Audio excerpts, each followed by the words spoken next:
Bos días a todos, amigos, desde o meu recuncho de Trevinca. Hoxe, este espazo matinal, vouno dedicar a dúas das nosas poetas de cabecera. Dúas mulleres extraordinarias, tanto na súa delicadeza e sensibilidade, como no seu manejo da lingua, da nosa lingua. Unha é Ana Belén Corbacho, que desde Pontevedra nos envía o seu poema Inverno, e outra trátase de Carmen Martínez Coello, galega, que nestes momentos transcurre a súa vida na capital de España, en Madrid, que nos envía o seu poema Océano. Empezando por Ana Belén, Inverno.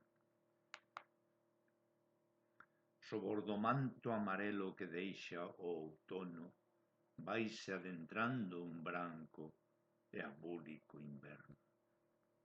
As árbores xa núas fanme acenos co seu bandear, e bisbando baixiño, baixiño, semella que algo me queren contar. Dis que se achegan tempos faustos de maxia e de paz, pois así, paseniño e devagar, vaise achegando o Nadal. Candeas de nostalxia que alumean o ceo, sorrisos de ilusión que medran na terra, sen tregua para a fame, nin tampouco para a guerra. Temos fuxidos que non viñeron para quedar, a paz e a bondade. Fado duns poucos, anela a terra un perpetuo Nadal. Gracias, Ana Belén. Por parte de Carmen Martínez Coello, Océano.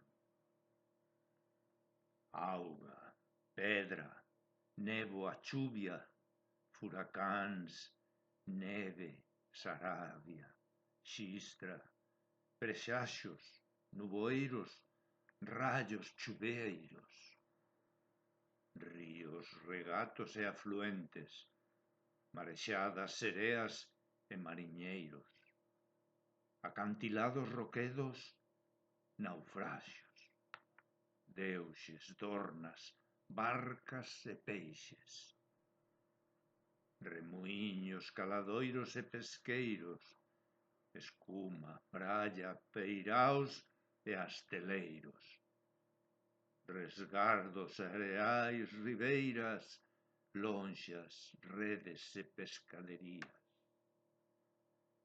O vento que chega do mar trai cantares de moi lonxe, soa o arpa de Brian Boru, lexendario rei de Irlanda.